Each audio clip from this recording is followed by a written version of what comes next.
This is the David the Dog Trainer podcast, episode 20. 20. Today we're joined by Josh Dobay Productions. Hello. And Matt Slaughter, Greenwood Pet Services. How we doing? Got it right? Did I get it right? You got it. Man. Yeah. Hell yeah. What's up, guys? Not much. Not a whole lot. Just conveniently spending the first 30 minutes before we start talking about food and then talking about how we need to not eat as much food. Not eat as much food, but then we talk about all the bad food. Now that's all we want is the bad food. Mm-hmm. I'll be going to get some fried chicken. Thanks a lot. Okay, wait. I'm curious because we kind of talked about this, but we didn't talk about it. Oh my God, I feel like I'm having a stroke. It's okay. Rapid fire question. Okay, favorite restaurant in Cleveland, go. Oh, that's not fair at all, man. That's like asking what my favorite band is, and I'm like, what mood am I in? Favorite, and when I say restaurant, I mean not like like I want to go to Chick-fil-A because I really like Chick-fil-A or this or that. I'm talking like a sit. You're gonna go sit down at a restaurant and have the best experience and the best meal. Oh shit, Chez Francois. Where is that? It's the only 5-star restaurant in Ohio. Where is it? It's in Vermilion. Oh, okay, that's a probably real why I haven't heard deal of it. French restaurant. I walked in there one time to buy a gift certificate before I'd ever went in there at 3:30, like an hour and a half before they open. And there's all these servers in the distance going like this and looking at shit. And I walk up, and all the servers' opening side work is to make fresh flower bouquet presentations for the center of the table. I was like, damn, phenomenal. I've worked in restaurants for 12 years. I've never seen that. Yeah. Have you been to La Albatross? Yeah, second favorite. Okay, I was gonna say, how does it compare? I mean, you're spending more, so the ingredients are a little bit higher quality, even though L'Albatros is pretty high quality. Sure. Chez Francois does not skip on anything, and that there's nothing that's not expertly executed. If there's skin on something, that you better believe it's crunchy. Yeah. Like there's just nothing that isn't technically executed perfectly. That's awesome. Nice. But Josh. I love L'Albatros. Well, I honestly, I think would say Pompadour. That's just me. Wow. And it's not. Have you and Devin went out there for like a nice sit down, like the full experience where you weren't working there though? No, so I that almost haven't. doesn't count. But Listen, it was going to be on my list as well. Like it's up there. It's not the top one for me, but like that was, at least in the last 12 to 16 months, the best experience I've had at a restaurant. Yeah. Where's it at? I've never heard of that. It's in Harbor. What the fuck is it called? Fairport Harbor. Fairport Harbor. Oh, okay. Yeah, It's it's great. way It's up. one of our clients owns it, and holy shit, it's good. It's small plates and stuff, and just unbelievable. What's the vibe as far as like genre of food? Small, just tapas. I mean, small plates, but all sorts of different dishes. They had pork dishes, fish dishes. Is it Hispanic or? No, No, it's more Americano. Oh, okay. Cool. But it's great. And their cocktails, dude, out of this world as well. Super good. Yeah. Heard. And We like, had such a great experience yeah, there. the chef's just like super good dude too. Yeah. And like he used to be an artist, and then he just like just kind of took up cooking as a second thing, and then he just fell in love with it and just ran with it. No. I want a number 2 though, because that one still doesn't count in my book. Fine. In Cleveland area? In the greater Cleveland, Akron All area. of your customers are listening. Yeah. Actually, I'm gonna say Sakura, which is in Fair Lawn. It is literally the Is it best. a hibachi place? It's sushi, but it's literally the best sushi I've had. Been to Ginkgo? It's better than Ginkgo, if you ask me. Because I love Ginkgo. Yeah, Ginkgo's great, but I don't know. Sakura is just, man, their special rolls are just out of this fucking world, dude. Yeah? Yeah. They have this one. It's called the cowboy roll or whatever. The cowboy roll. Yeah, but what's on it? Do tell. It's a lobster tail. Yeah, you know, cream cheese, avocado. There's something else, but then they put it in a marble seaweed wrap. And I don't know if you've ever What the had- hell is a marble seafood Yeah, wrap? Seaweed wrap. Seaweed wrap. I can't talk Yeah, today. it's like golden and green.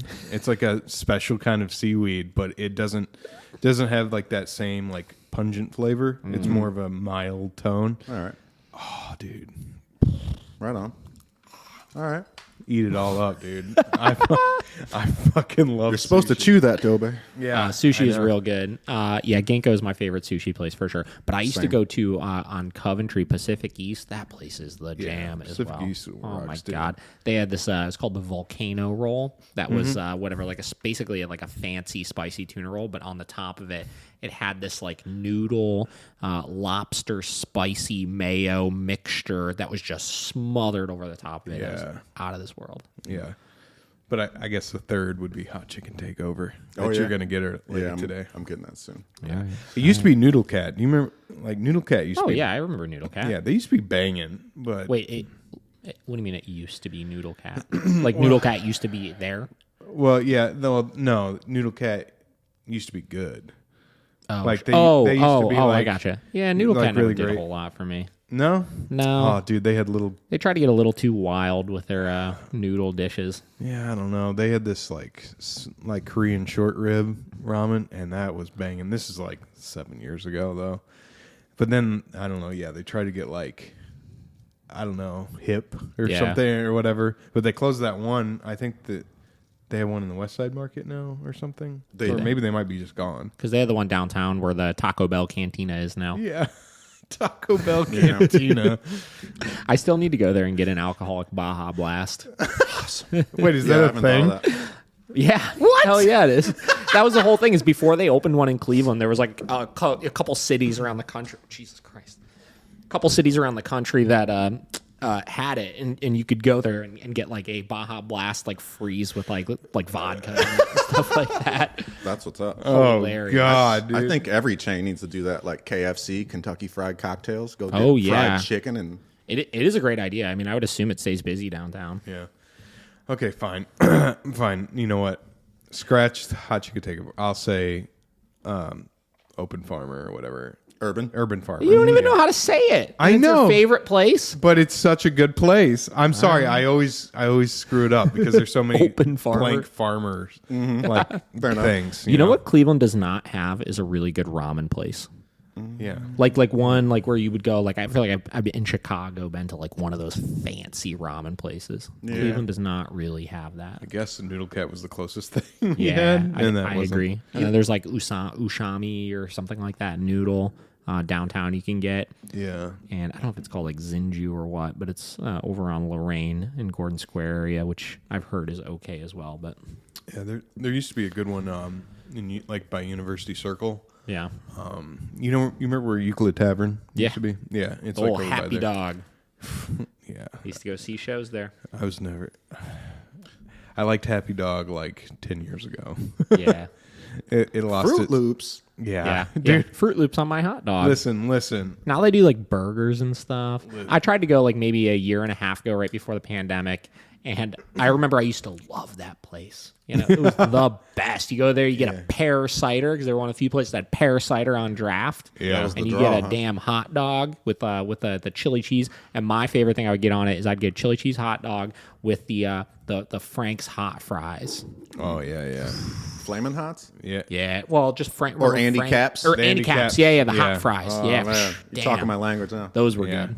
I see. I used to get a dessert dog. All right. That's weird. Listen, I know it was weird, but they had. So I get Sweet peanut and butter, savory is not weird. peanut butter, Yeah. Fruit Loops, and then they had this pineapple salsa. Dude, Yeah. it was amazing. But I then can see how that would work, actually. I could see how Can that I could get that balance itself. sans the hot dog? That's the weird part. Is just I'm envisioning just a boiled wiener in there. You know? I mean, there was a boiled wiener in there, but I think that okay. Have you ever been to Dirty Frank's in Columbus? Yes. Okay. I think it's better. Far superior. Corey took me there one time. He actually took Envoy there after a show one time. I remember. Yeah. Dude, because they grill their hot dogs. Yeah. which is the big thing. That's Like, the move. yeah, It's boiling. the only way I like hot dogs. Yeah, boiling's like, I don't know. I like that char on a Yeah. wiener, you know, and Yeah, I agree with you. Now, here's the thing. I think the middle ground, boiled ones, I can't even eat. Happy Dog doesn't boil them. I think they put them on that rotisserie thing, you know, that just like the roller? spins it and like rolls it and heats it up. Those are like a middle ground where like I can tolerate those, but they're still not quite my favorite. I like them blistered. You know? Yeah, exactly. yeah. Little black, yeah, that's what I'm saying. You get that little crunch. Yeah. A slightly black wiener. like when they're already kind of split down the middle a little bit. Yes. Oh man. Yeah, I don't know. It's flavor. Yeah. Yeah, they were just one of those like the other like build your own kind of thing. Remember, it was like Barrio started, and then Happy Dog started around the same time, and it was just like build your own, whatever. build your own, whatever. Anything. Is the thing. Yeah. Chipotle was kind of around that same time too, wasn't it? Good point. Yeah. Yeah, they started moving. They might have been the Don on that one. The Don Chipotle started it. Yeah, they might have. Yeah. Man, look at us. Yeah. Sorry, everyone, that you're hungry now in That's this first okay. 10 minutes. My favorite is still Pure W.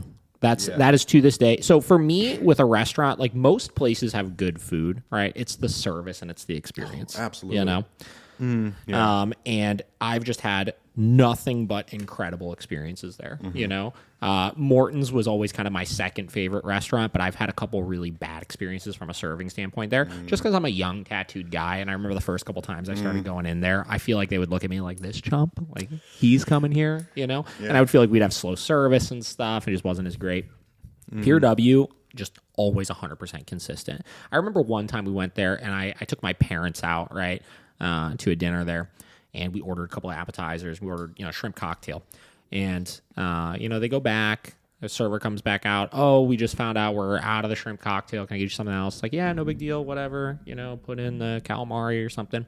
And like 3 minutes later, dude, it must have been like the chef or something comes like running out of the back with a plate of shrimp cocktail, brings it over to the table. He's like, "Oh my gosh, I'm so sorry. We just found this."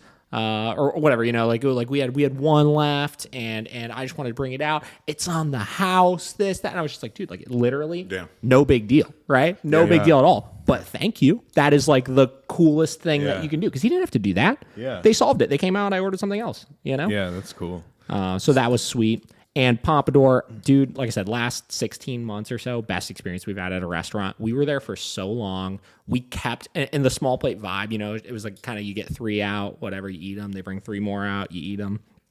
We literally ordered, I think, one of everything off the menu. Like by the end of the night when we left, we had I literally think every single thing on the menu at that point. Yeah. And like a couple fantastic cocktails and stuff. It was just a phenomenal experience. Yeah. So I'm sorry, Dobe. You mentioned the where you like Morton's. Yeah. You love Pure W. I think that's sales kind of right there. If we had the same dog trainer, sure, this guy, service, they're equally. Yeah, who's gonna be more grateful for my money, this guy or this guy, if they're equal, right? Yeah. I mean, listen. I appreciate the segue into the dog training.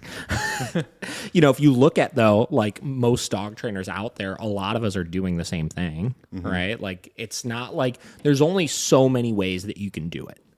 From a training standpoint, there's a handful of them, right? And you could have your little flavor this way or flavor that way. But in the end of the day, most people are training the dog to a competent enough level, right? The difference is the service they provide to the customer so that they can have as good of an experience as possible. And that's what's going to keep them coming back. And a part of that is your level of education for them. A part of that is the community that you provide for them. And that's something we've always tried to really hit that nail on the head with it. And a part of it is just the overall smoothness of the experience, right? It says we are in. I remember one time when I worked for Rob, he had this guy come out and like talk to us and stuff. And the first thing he said was, "What business are we in?" And we're like, "The dog training business, whatever." And he's like, No. We are in the customer service industry." It's like, you're right. We are in the customer service industry. And that is what everybody that is in business is in the customer service industry. And then they are in the actual craft industry second, Exactly. It's interesting.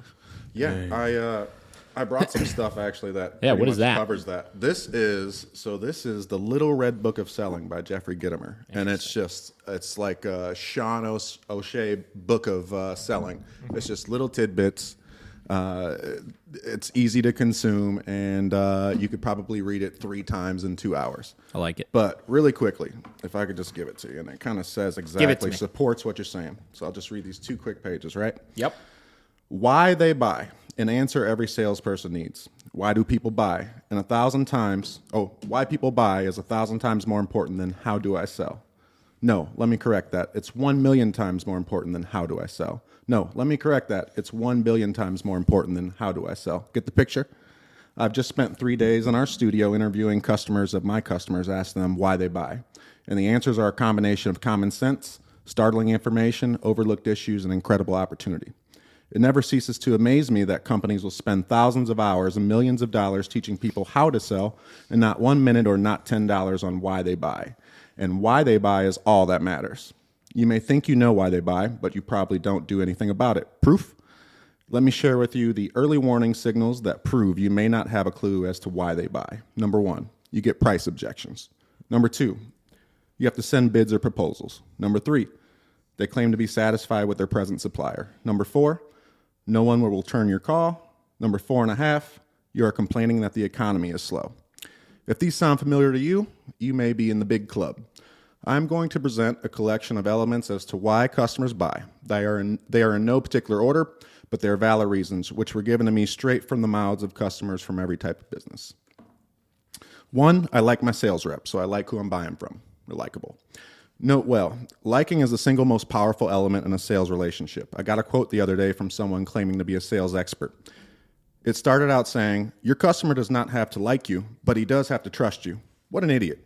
Can you imagine the CEO of the company when making a buying decision saying, I trusted that guy, but I sure didn't like him.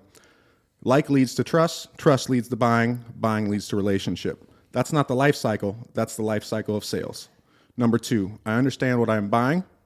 Number 3, I perceive a difference in the person in the company that I'm buying from. Number 4, I perceive a value in the product that I'm purchasing. Number 5, I believe my sales rep. Number 6, I have confidence in my sales rep. 7, I trust my sales rep. 8, I am comfortable with my sales rep. 9, I feel that there is a fit of my needs in his or her product or service. 10, the price seems fair, but it's not necessarily the lowest. 11, I perceive that this product or service will increase my productivity. 12, I perceive that this product or service will increase my profit.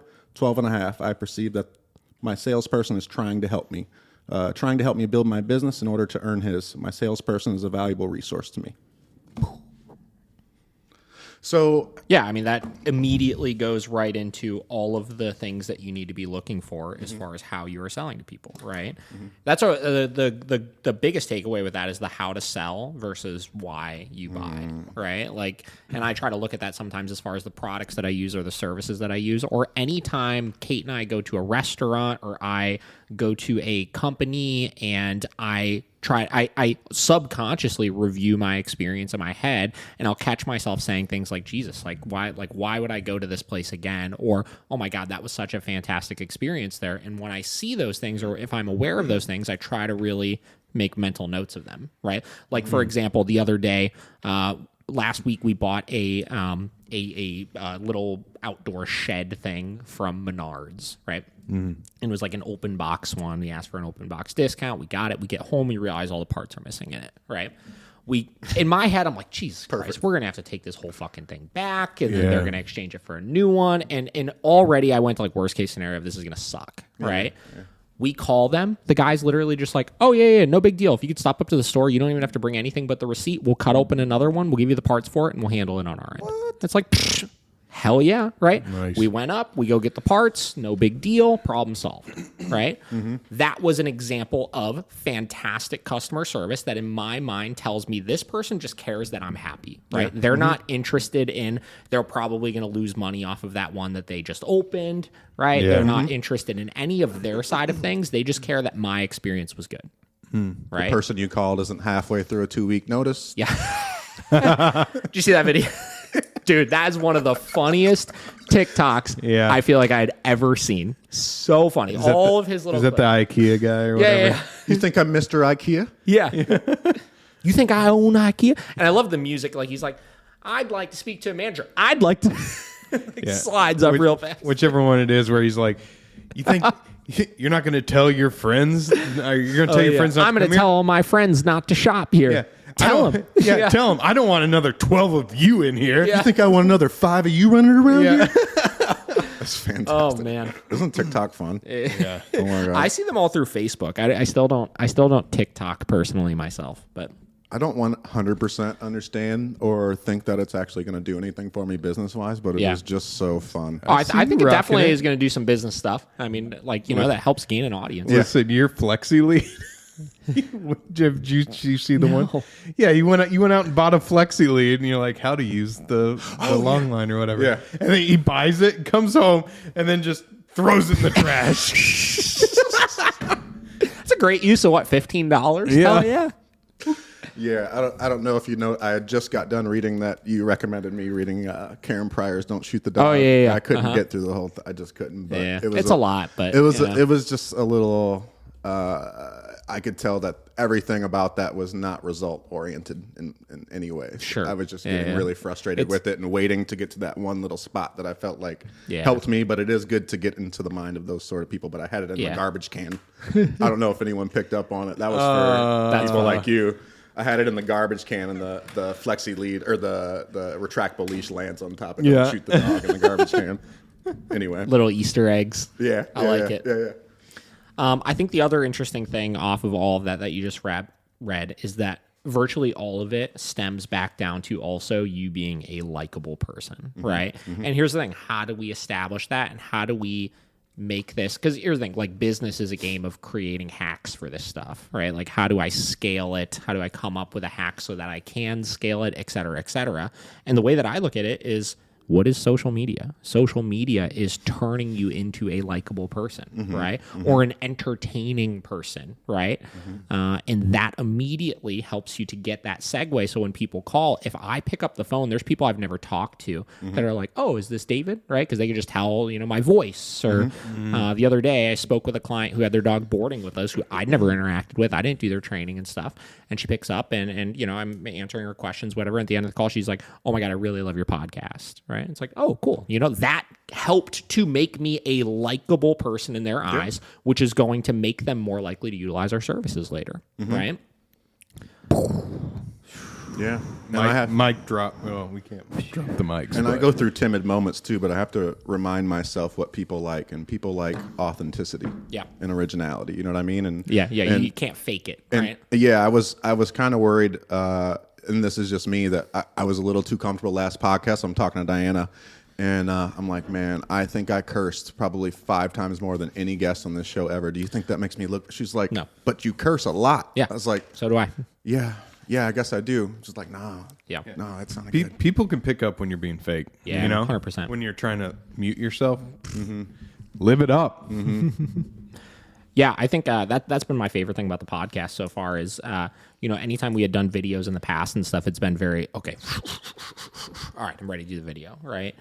And it literally is. You know what I mean? It's literally like, like 10 seconds, prepare myself. Okay, we're going, right? And sure, maybe the first 5 minutes of this is kind of that, but like then you just hit a point where you're kind of cruising, right? And like it's very organic, right? It's that's stone wheel, we don't baby. like getting started. Yeah. That's stone wheel. Once we're going. Yeah. Hard to stop. Yeah, there's nothing more organic than this podcast because so many times right before we hit play, I'm like, what are we talking about? He's like, I don't know. We'll figure it out. And then we always start out, this is the random podcast. Which is the random We've podcast. just figured to stop saying that because they're all random. This is the random podcast, just in general. Yeah, it is the random podcast. It's named after you, so really whatever the F you want to talk about. Oh, yeah. That's the way I look at it. What is this, Viva La Bam now? Viva La David? Viva La David. What will he talk about next? Whatever the fuck what a show. I remember when I used to try to like sneak watch that, like in my bedroom and stuff like that, because my parents definitely did not want me to watch it. Yeah. Wait, how old are you? I turned 27 in like a week. All right. Okay. All right. So from now on, no one cares what you think is young. Dobe's birthday, it was hilarious when he took 32, right? Yeah. He's like, damn, you're that old? I was like, fuck, man. I just turned 37. I have a couple friends and stuff that are like almost 40 or like over 40, and same deal. It's the same thing. Like, I'll make comments about certain things, then you look at it, you're like, oh my God, we're like generations apart. But I know how you feel. But, once you get past like 21, it doesn't really it doesn't matter anymore. Yeah. Everyone. Though I would argue there are some 21 to 23-year-olds that I talk to that I'm just like, I have no idea what you're talking about right now. Oh, yeah, for sure. For sure. Snapchat's lit. Yeah. What? All right, so that was our longest introduction we've ever done in the world. I like it. So, yeah, we're literally almost a half hour in. I wouldn't even call that an intro because we crazy. did segue into dog Segue stuff. into the dog training. All right. So, anyways, Matt, we're excited to have you back on. Yes. This is our formal introduction of the podcast. 25 my favorite minutes into podcast. it. Hell yeah. Brownie So points. obviously last time you came on here, we just kind of chatted dogs, talked about a bunch of things. You texted me yesterday saying you got a bunch more things to talk about. I'm ready to talk about any of it. Josh, what's new? Anything? Wow, we really are doing this the whole thing. 25 minutes in. Not a whole lot. I was over at Nuevo on Tuesday, doing their food shoot over there. They're about to reopen their patio and everything. So, Nice. And it's all brand new menu. So, everyone should check them out. They're on the I guess is that pier just called East 9th Pier? The northern point of East 9th, the most northern point. Most northern point. If you go any farther, you're in the water. Yeah, if you fall in the water, in the you water. went past it. Yeah, but it's a wonderful place, and they're actually I don't know if I'm supposed to, fuck it. They're having they're starting a food truck on next Tuesday too. Nice. So yeah, just to kind of bring more business in, Nice. because it is kind of hard for Because it's them. a pain in the ass to get to. Yeah, it's a pain in the ass, but yeah. So I got to go back there next Tuesday too, and take pictures of the food truck and their like small bites that they're gonna have on there too. So Yeah. other than that, Other than that, COVID no longer exists. That's new. Yeah, I got my second shot. How'd you feel? Dude, I was fine. I was just really like exhausted. Yeah. And then I had to do that shoot the next day. So I was just I was like keeping my face on, but every time Yeah. like they would walk away, I'd be like, Now I don't know about you, but I'm always curious like how much of that like tiredness is like in your head versus not, because like I'm exhausted like at least 1 to 2 days of the week where I'm like not debilitatingly exhausted, but like I'm so tired, like I'm just like moving in slow motion through like the day. And if I had gotten my COVID shot the day before I felt like that, I would definitely think it was from that. You know, maybe. Now I'm not saying people aren't getting obviously sick from it, but like I guess what I'm asking you is, do you get like that too? Like in general? Yeah, I'll definitely have like days, you just wake up and you're like, I must not slept good or something. Yeah. And it's like, you have things to do and you're just like, Not today, America. Yeah, but I had a little bit of a headache too. Like, I guess that's a common thing that people have been getting too. But Yeah. I mean, other than that, I know there's some people that get like fevers and stuff. But Yeah. that's what I was like, as long as I don't get the fever, I'll be able to make it through the day. Yeah, for sure. And, or like and, the actual sickness. Like I feel like some people are like actually getting like getting physically like ill. aches and like and throwing up. But I didn't get any of that, thankfully. So I'm ready for my lottery winnings, Dude. I love how they changed it from like everybody's like enrolled in it to now you have to go in and like enroll and stuff as dude, well. I don't know. And did you go on the website? It literally looks like Yeah. you're on like a Kino website or something. Dude, I Big bubble letters, that's on different purpose. colors Yeah, and stuff. That's on purpose. Ridiculous. Devin sent Of it course to it's me. on purpose. Yeah, Devin sent it to me when I was on when I was shooting at Nuevo.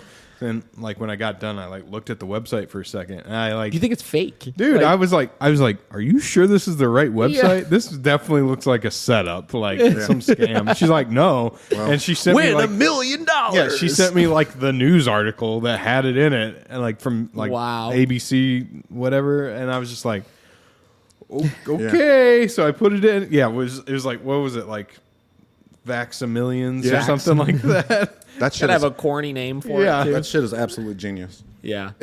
Because it's getting those, scratch off Keno player, Yeah. audience to kind I of, think- I think it's a horrible use of funds, but hey, if you're gonna give me $1 million, I'm not gonna complain. Well, listen, I would love to make $1 million Yeah. off of getting my vaccine. So listen, yeah, I'm No, but okay it's with going it. to save Whatever. money, though. Would you rather have your tax dollars go to $100 million in unpaid medical care for people who didn't get the vaccine, taking up all these, Yeah. So breathing my- machines and whatnot, or would you rather spend $5 million? I agree with you with that. If I thought that it was understand. going to convince a lot of these people to actually go out and get it, don't think so. I don't think it's going to, because I think I was talking about this with a friend the other day. Like you look at like a lot of these hardcore anti-vaxxers, right? The people that were just like like not going to get it, right? Everyone knows one. This would go against absolutely everything that they believe in. You know what I mean? Like, and I think they know that their chances are so slim of actually winning it. I don't think that they're going to do it, you know? That's fine. And Keep I my think the chances people high. that this is convincing them to get it quicker say, we're going to get it anyways, right? The people that were Yeah. kind of indifferent and just like waiting for the convenient time to go and get it, they were going to get it anyways. Yeah. So did they need the incentive of this? Yeah, there's only probably 3% of the Ohio population say that's gonna less. maybe even less than Yeah, that yeah. that it's gonna like wait Actually over. convince where it's like, wow, like I was not going to Yeah. get it and now I'm going to I get it. wasn't gonna do it, but now Yeah. I might get me $1 million. All right. See, but here's the thing: if it doesn't pan out the way that they want to, I'm kind of Sure. interested to see where it goes from there. Because if it's not working well, or maybe even if it is, they're gonna have to really like broadcast the shit, market the shit out of the first winner, right? Yeah. Oh, yeah. Right? I don't know. Yeah. Well, yeah. I really wish that like I was able to know like, you know, what was going on when they said like, okay, we're going to do this. Right. You know, is it a marketing ploy from the standpoint of like on a broad scale, like nationwide, it makes us look good that we're incentivizing people to go and get it, pushing for it faster and all this kind of stuff, right? Or did they actually think, like I said, it was actually going to make a big improvement? And I don't know, man. Like I feel like if I look at it logically, like I'm all for everybody going and getting their vaccine, but like I don't think this is going to get, like I said, as many more as people think. Yeah. So Yeah, I don't know. Well, with the I don't even know mask- how this came about, you know? Like Yeah. who in like the government was like, "Hey man, listen, Dwight. This I is a got great I idea." got an idea. Man, I got a great idea. You like to man. gamble?" And Dwayne's like, I do. "I do." Let's make a lottery for COVID vaccines. Oh man. Yeah. But it was crazy. It was like over the course of 2 days, dude. Like they announced that they announced the next day that all the health restrictions and stuff were going to go away June 2nd. Yeah. Then the day after they announced that masks were going away immediately. Yeah. Then the day after, literally over the course of 4 days, I see pop up in my feed, you know, Indians are at full capacity now at Progressive Field. Aldi, Costco, Walmart, Target, all these places are now mask free, Yeah. right? Like it's like literally overnight, everything just disappeared, right? Yeah, you know, Which is impressive if you look at it. So one thing I was talking to Sean about the other day, it's very impressive if you look at like 16 months we went from like global pandemic to everything's back and completely under control. But it also like has me a little skeptical, as well. Polarized, You know, like a yeah. little bit like, wow, like I don't know, like it's Yeah. it's No, it's crazy how it's kind of baffling to see how it all happened. Well, it's a you know? polar difference. Like I'm gonna need the Yeah. tracks greased up just a little bit Sure. more before I just jump from one way to the other. 100%. Yeah. Yeah, well, it makes me think, like, is it like a political move for these people? Because, like, isn't the mayor of, like the mayor of Cleveland, isn't that spot up this year? Yes. Like, for elections? Yeah, So He's it's Frank like, not. He's Jackson's not running. out. Yeah. yeah, he's not running. Okay. So, I don't know. Like, maybe, I don't know, do we vote for the governor this year, too, or no? I don't know. I don't know. I just Good feel question. I just feel like it's a very like political thing. I think, know, like it's you said, as gotta far get as it open. I think the reason why I was so taken aback from it, you know, is just that it was so sudden. Like it was literally overnight. Oh my god, I don't need to wear my mask in all these places. Yeah. Yeah. You know, as opposed to I was really expecting. Like we were on vacation a couple of weeks ago, and my dad was like, "Man, when do you think all this stuff is going to go away?" I was like, "Honestly, I don't anticipate it going away anytime soon." That was the point when they You all know? of a sudden said that I was like, is Yeah. this political? Yeah. Like So this- I don't know. Yeah. Well, I mean, yeah, if you even look a month and a half ago, Yeah. look at the conversations that, like you said, we were having. Everybody were having. We were like, oh, we have, like, the vaccines are coming out. So hopefully by the end of the summer, we'll have, like, mostly full cap. And now it's like June 2nd, Boom. boom. Yeah. But it's you're all right, good. though. You're right. DeWine is up for re-election really soon, though. I know that within the next year and a half, I'm pretty sure. Yeah. Yeah. So And, I don't, and the other thing too is like in the news and stuff, it's like, it used to be every other day. It was like, all right, this is the count of like Yeah. cases and everything. How many people die and how Yeah. many And people now, get and now infected. dude, You it don't took, see it at all anymore. yeah, it was like I went to look up like COVID cases or whatever on Google, and it was like the 5th thing down now. Yeah. And instead of the top like search result. you Yeah. know? Like I had to dig for Yeah. like the stuff. Well, listen, I'm sure everything is significantly lower right now, but It just goes into what direction are they going to push, right? If they're trying to push wearing masks and safety precautions and stuff like that, you're going to highlight that more. If they're trying to promote things are going back to normal, they're going to kind of pull that back a little bit more. Yeah. And then the other thing, too, is like because last summer, like COVID cases went like pretty much nothing, but we still had everything in place. So it's like makes me wonder how like when we get back into this next fall, winter time, I mean, it just is bound to happen that things are going to spike again. I mean, that's just flu season, like sickness season, you know? Mm-hmm. Yeah. I think the thing is now that the vaccine is readily available and there's been a long enough period of time for everybody to go out and get it and stuff. And this is something else Sean was saying is you know, I don't think everybody is so delusional that it's not going to come back or there's going to be problems later on and stuff from this, but they wanted everybody to at least have an opportunity to get that vaccine if needed so that they can go into what everybody else has kind of been pushing for all along, which is individual responsibility, right? If you want to go out and do this, you can. You know, if you want to go out and wear your mask, you can. If you want to get your vaccine versus not get your vaccine, you can. But at this point, everybody has kind of had a fair enough shot at protecting themselves. Yeah. You know? Yeah. And then if shit happens later on, it's like, we'll roll with the punches kind of thing. But yeah. And I was talking with my mom over the weekend because she's a nurse. But she made a good point that, I mean, this is never going to be, it's never going to be gone. You know, this, like, COVID is just going to be something like the flu. Right. Like, it's here to stay. I mean, that's just how. It would be nice to deal with it better than, you know. Yeah, but at least we have measures in place to deal with it now. And that was like the whole thing. It was like we didn't have a vaccine. We'd never treated anything like that. So really the quarantine and everything was just slow the spread and slow people going into the hospitals. Like that was the only reasoning for it. It's not, it was you're the not going to. initial reasoning for it.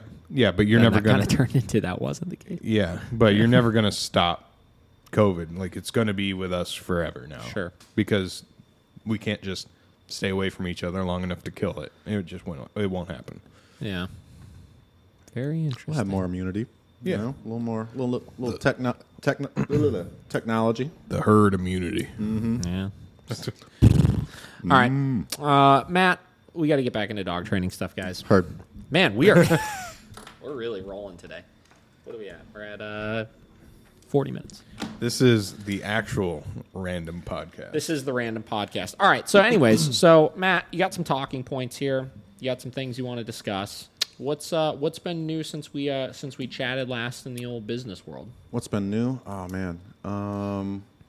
So things are going good. The pattern is looking good as far as business growth goes. My best month was in April, and already into May, I've dwarfed those numbers, and I feel really good about that. But I think I said last time I was on the show that when I start to feel gratified is when I start to feel paranoid, just naturally.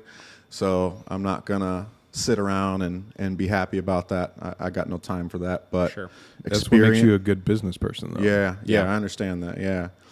Experience has been a blessing. It's so nice to not have to make so much out of so little. You know, for example, last show I was like, I don't know about this training sit at the door. And it was literally because one person had trouble with it that really just, they were that one customer that wanted to just check the box and not do any work. They had trouble with everything down the line. So, so I do train sit at the door at every door now. Just little things like that have been great. I've really switched up my approach as far as I think initially I was looking to help people with their dogs, and now it's just completely reverse where I'm looking to help dogs with their people. So just a little bit different mindset there. This is a very different mindset. Yeah. And it's you got to find that balance between the two, because if you get too much on the helping people with their dog side of things, you overlook some of the basic individual dog or individual needs of the dogs that you're working with. And then if you look too far on the other side, you then start to get too far into that realm of demanding and requiring way too much out of the owners, right? That's unrealistic. So yeah, that's a tough one to go back and forth from. Yeah.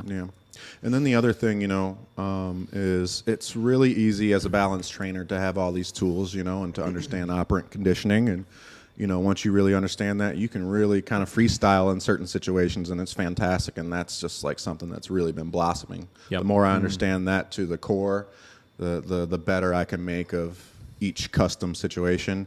But the one thing I will not let happen anymore, I'm determined, is to not let people force me into a compulsive style. I think it's really easy to avoid the food conversation, the weight conversation, and just go through and, well, you know, chalk it to, well, they didn't want to work with me. And now, you know, going back to sales, you know, anything you wanted to sell, you really had to get your spiel together. You really had to be educated about it. The second reason that people buy was because people understand what they're buying. Why do people understand that? Because you know how to explain it really well and really efficiently. So I've just been working on that, and I am not shying away from the looking kind of plump. Matter of fact, my first session with everyone is just a body condition score. We talk about what they're feeding their dog, and we make a new plan. Usually. Yeah, that's cool. So, awesome. You know, if you're not training with food, you're not balanced, I think, right? I agree. We talked about that an episode or two ago where, you know, a lot of trainers out there that are promoting themselves as balanced trainers that are not such. And, you know, we even used examples within Miracle of, like, you know, how we change our style, you know, and there are certain dogs we're very balanced with. There are certain dogs that we are compulsion based with. There are certain dogs we're this, we're that, right? Exactly. And just using that as an example of being honest about it, right? You know, so you don't fall too far into that trap of giving balanced training then a bad name, right? Correct. So yeah, for sure, that's cool. I like the idea of the overall just kind of conditioned evaluation and stuff like that of like where the dog is at with stuff and what sort of health related changes you need to be making, right? So that's cool. Yeah, it's important, and it's easy to just, you know, chalk it up to you know, whatever. More questions? Yeah, let's get cruising on some shit. So now that you're kind of watching TikTok a little more these days, have you picked up on the force-free versus balanced TIF? That's a trick question. Of course you have. Yeah, it didn't start with TikTok. It didn't start with TikTok. I'm kidding. But on TikTok, between force-free and balance, and it's absolutely driving me crazy. So I'm just gonna. I have the ball, you have the bat. I just want to throw it to you because I've broke it down so many times in my head, and it's absolutely frustrating. Suppression versus behavior modification. Okay, so when is it suppression and not behavior modification? And how does suppression play into behavior modification? Does that? Yeah, that's the same idea versus we talked about last time with Bridget and Krista. Right. You're just correcting versus teaching. Right. Exactly. It's the same frustrating shit. Suppression is a part of behavior modification, right? In order to alter, if you are suppressing a behavior, are you also altering their behavior? I would say yes. Yeah. Right? Isn't suppressing something the first step of actually changing what it is that the dog is doing? Don't I have to suppress what I don't want in order to teach what I do want, typically speaking, right? If I want at least a really balanced approach to stuff? Absolutely, right? So yes, I am suppressing behaviors. I'm suppressing my dog's will to jump on people. I'm suppressing my dog's urge to bolt through the front door every time it opens up, et cetera, et cetera, et cetera. Right. I'm suppressing the feeling of walking out of this podcast right now and getting some fucking hot chicken. Yeah. But I'm choosing a better behavior. Right. So that is a part of behavior modification, right? And I think these are just these are like trigger words that people use. You know, is punish and suppress and scare and fear and all of these types of things, right? But if you break any one of those down, fear, right? That's a big one that people are like, I don't want to scare my dog, right? If my dog is scared to do whatever, right? Attack another dog, right? If they're scared to attack another dog, isn't that kind of, in a way, teaching them to not do that, right? Yes, that means that they're afraid of the consequence that will happen if they do that, so they will just not do that in the first place then, right? Right. Et cetera, right? Yeah. Like these are all normal parts of life. There are things that I'm scared of. I'll give you a great example, right? I stumbled across this YouTube page couple days ago, a week ago, whatever it was, called what is it called? Hang on. I'll figure this out in half a second. Fresh Out. Right? Is that fresh out the joint? Fresh out of jail. right? Prison, Nice. right? My favorite. It's just ran Yeah. by this guy that served like 15 years in prison, right? And all he does is answer people's questions about prison, basically, right? And he has other guests on that were a part of prison, and he talks about the cultural lifestyle in there, the gangs, the drugs, all this kind of stuff, right? Yeah. And he tells you all about it, right? It's Awesome. really interesting, Yeah. right? I will tell you, some of the episodes that I listened to of this made me very, very scared to go to prison. I was in fear of going to prison. I do not want to go to prison. Right? Yeah. Do you think that that is going to alter the things that I do in my life to make sure that I don't go there then? Yeah. Yep. Get scared straight. You see that new guy, David? Hell yeah. Yeah, right? Like, so that's what I'm getting, right? Like, there are things I'm scared of that alter my behavior. It's behavior modification, right? It's or I should say, it is a part of behavior modification. The fear is not the behavior modification. The suppression is not the behavior modification. They're all pieces of that puzzle, right? Like, you could make a list. You could say behavior mod, right? And then just start jotting down all of the different pieces that apply to behavior modification, right? And all of those negatives are just a half of the equation, right? Then you have all of the positives of they do things and they accomplish things and they get reinforced and stuff like that. That also is a part of behavior modification. And that is a part of balanced training, Exactly. right? So I don't know. I mean, yeah. Yeah, and part of my spiel to kind of like tie that in with the whole food drive thing is I say, listen, I can train your dog to obey. Sure. But there's a difference between your dog obeying you because he wants to and because he has to. Sure. There's two differences. Yeah. There's differences from the standpoint of I would say the overall reliability with things, right? Or how you need to maintain that long term, right? I think that you have to find the balance as well of like the dog has to understand that they have to do it, right? But we also want to whatever extent it is, make them not hate that process as much as possible. And honestly, here's the thing. I'm less concerned that the dog loves doing all of these things because here's the thing. There are so many things I do in my day-to-day that I don't necessarily love, right? But I want the dog to be somewhat indifferent, right? And if I could find a way with, say, the unfood motivated dogs where they're not so completely scared to not do so, right? And they're just more or less indifferent to the fact that they have to do these things.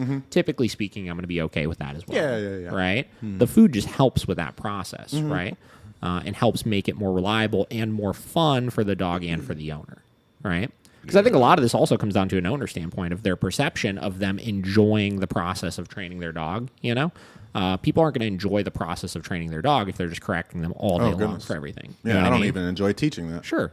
So, I think that's a lot of finding that balance as well. So when is it actually unproductive suppression, if ever? When it's not working. Right.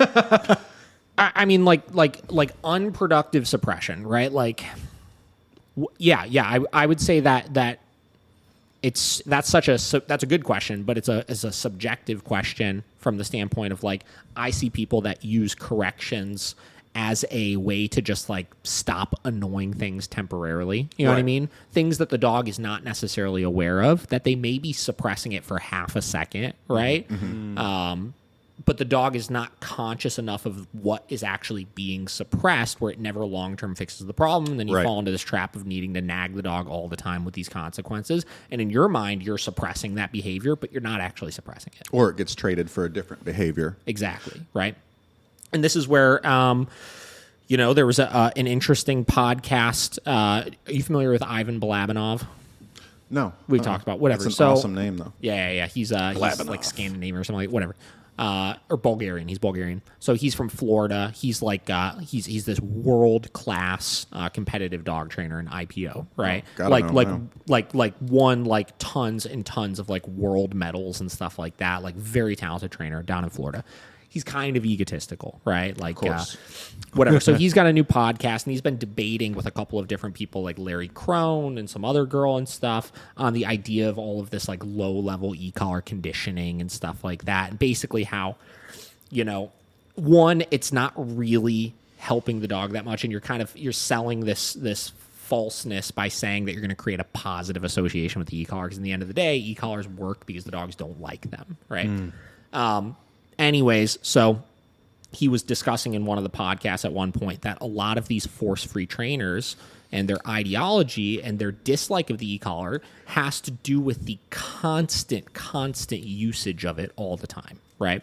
So what I mean by that is these people that are saying we're creating a positive with it and are like, sit down, come, and every time they're giving a command or using it and they're saying they're amplifying the command by doing it, and we've classically conditioned that stim so that it elicits a positive response out of the dog and this and that. He's saying, we could argue if that works or not and stuff all day long, and they kind of debated that on the podcast a little bit, which was very interesting. You should definitely check it out. Oh, well.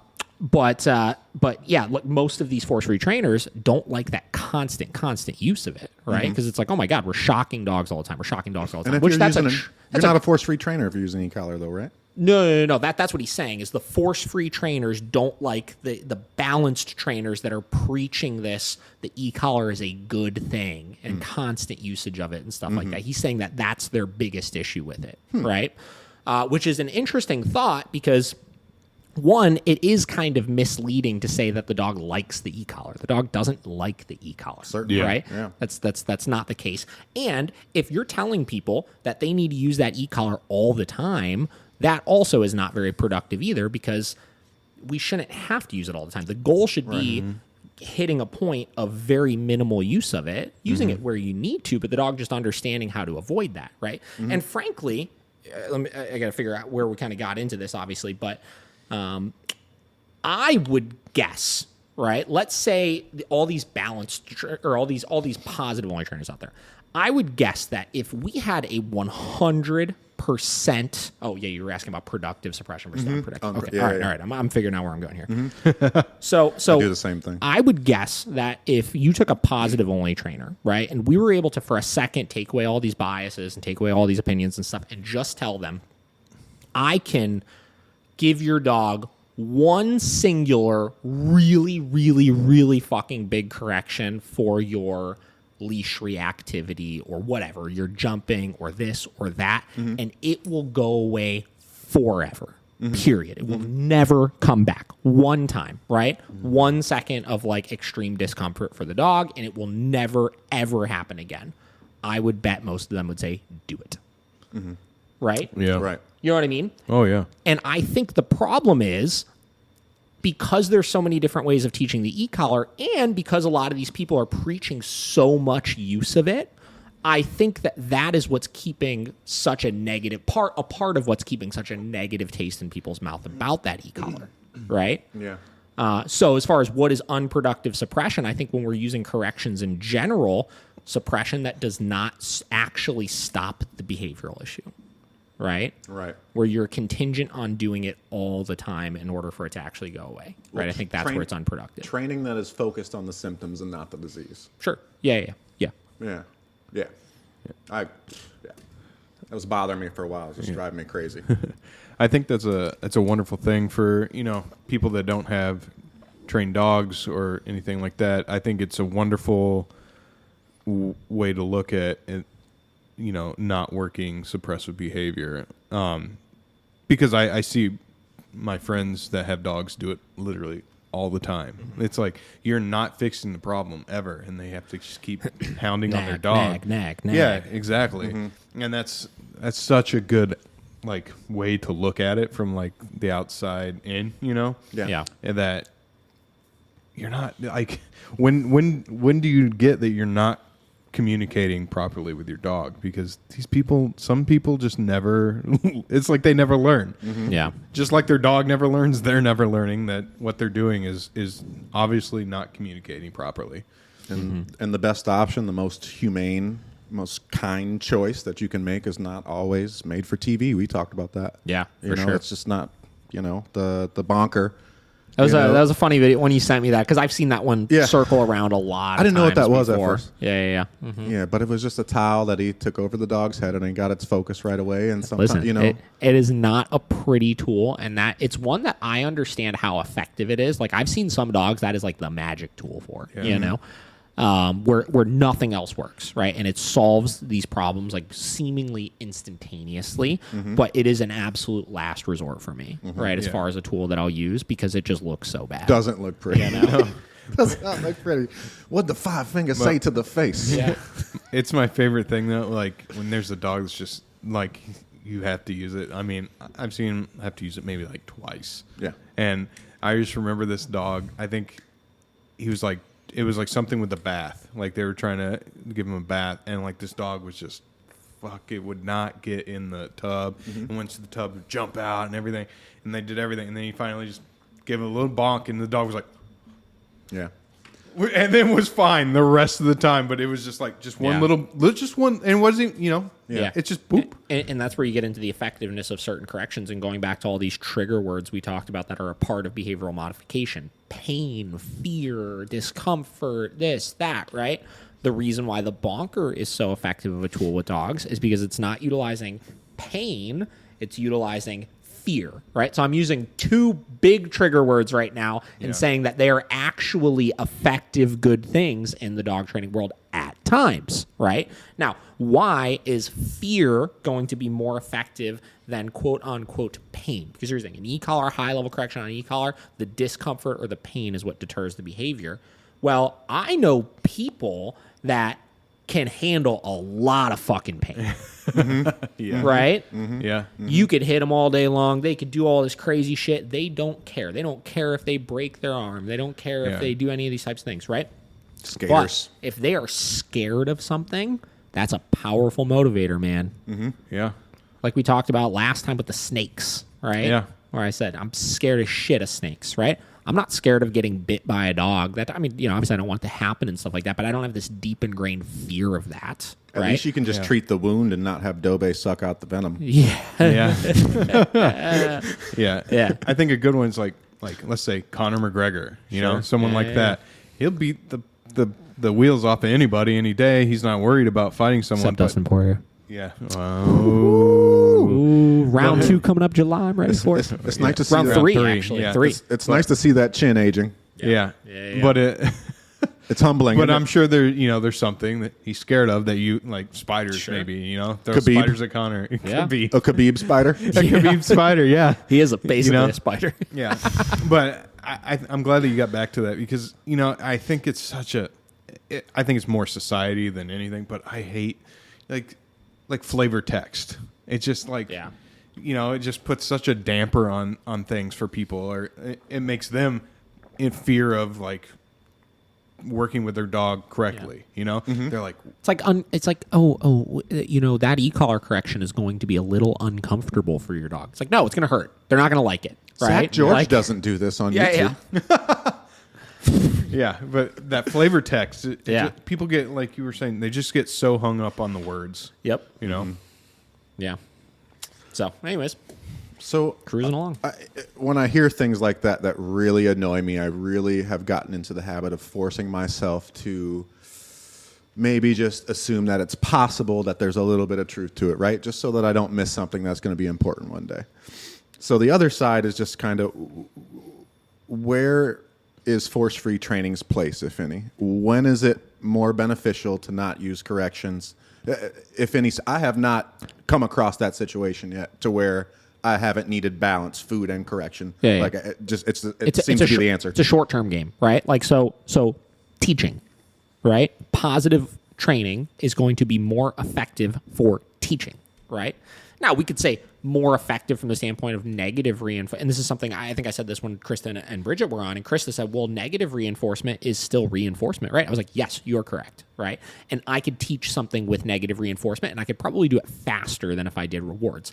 The problem is, I do agree that teaching in that way with an unskilled trainer, there's more chance of fallout. Oh, fair enough, yeah. Right? Mm-hmm. So I think in the teaching process, not stopping behaviors, not anything like that kind of stuff, but your obedience teaching, right? If the dog has good food drive and you've established that, I think it is more effective for teaching. A lot of the puppies that I work with, for example, right? Mm-hmm. We spend a lot more time working with food with those dogs early on, right? Tons of time because we got the time. We're not having any major issues we need to stop or anything like that. We could have some fun with the dog. Those dogs that we spend the time teaching everything with the food first and then jump into layering in corrections, e-collars, things like that, typically wind up going through the process much smoother. You know? So, and the other caveat to it is, again, whether it's a puppy or not, a dog with a stable temperament, right? If we're looking at a good specimen of a dog that is stable, not scared of a whole lot, fairly comfortable in their environment, has good motivation, et cetera, that's good. Where it is not productive, and where I would say that negative reinforcement or some sort of compulsion-based system with rewards is more effective, is when we deal with a lot of the genetically messed up dogs. Right? So you get a fearful dog or an anxious dog or whatever it may be, no matter what that fear, that anxiety. I mean, we just talked about how powerful of a tool fear is, right? Yeah. Now, dogs can have genetically wired in fears of things that are just there, right? They weren't created by anything. The dog just has it. And because it's so powerful, that fear is going to cause them, they're going to act on that fear more than they are in other situations where we're trying to create more of a positive association with things. Right?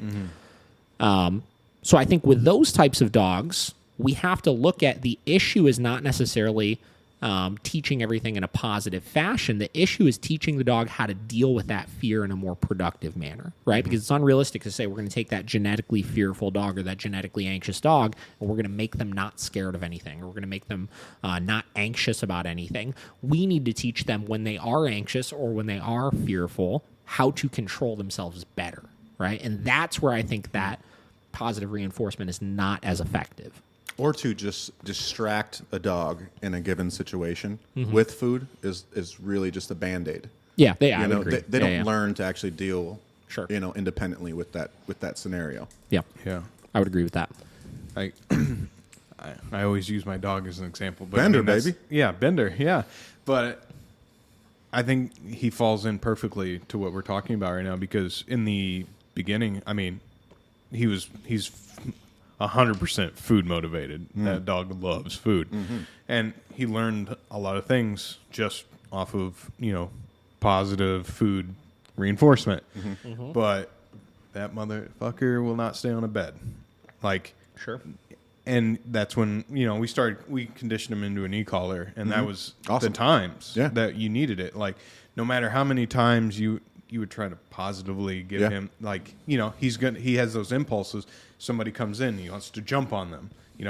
Those are the times that positive only would not work. Yep. But I'm sure that using it for the teaching process, not around distractions, was extremely productive. Yeah, exactly. Right? Yeah. So that's where it doesn't work independently as its own thing, right? Like for a whole training system, but taking a positive only approach with teaching things, right? And you should basically, like when you're teaching things, you should be doing it around minimal distractions anyways. Yep. I think is extremely productive. I always say if I had things my way, every single dog I trained, I would spend the time teaching everything with food first, then layering in my leash, then layering in my e-collar, and doing it in that order. Ideally, because I think we're being more fair on the dog, and I think we're allowing the dog to learn in a more productive manner. And because the dog won't have as negative of an association with the training, instead they may have a positive or neutral experience with the training, it's going to be smoother in the long run. Much more durable emotional state. Yeah, for sure. And bottom line, we don't shape behaviors with e-collars. Yeah. So it was just nice that you were, you at that point, once you got that e-collar and you started to use that, you absolutely, through your positive training, absolutely knew he knew what you were asking him to do. Yeah. And he chose to blow you off. Yeah. So that was just another level of distractions and proofing. That's cool. Yeah, and that's what, I don't know, is so bothersome, is like when these people are so against it, the balanced training, it's like you're literally missing such a big, important part. Yeah. Like, I have accountability and reliability now that I would never have if I didn't have an e-collar. And I love disagreeing with people because I see it as an opportunity to learn something. But the problem that I have with all the, it's not, it's suppression. It's like, okay, well, why? Nothing, crickets. Or they'll say some shit like, and the video will start with a book opening up with a blueprint of a human brain. It's like, well, if you see the frontal cortex lobe actually processes fear in this way, it's like that doesn't fucking make sense. Yeah. Nothing chewable. Yep. All right, what else we got? Let's see. All right, so I think it's pretty cool. What was the name of the positive only trainer that you read the Dr. Sophia Yin. I really liked that you pointed out that I like unifying things. Yes. And I like that you pointed out the fact that you guys we were in agreement. Sure. In agreement with probably 98% of what she had to say, 95%. Yep. So that was, kind of cool to think about. And I'm still kind of naive. I haven't had really any bad run-ins with vets. Sure. I have not myself, from a standpoint of going to the vet clinics. All of my bad experiences have been through clients. Okay. Yeah, because if you had not said that at this point where I'm at, if you had not said that, vets and dog trainers don't like each other, I would never know. Sure.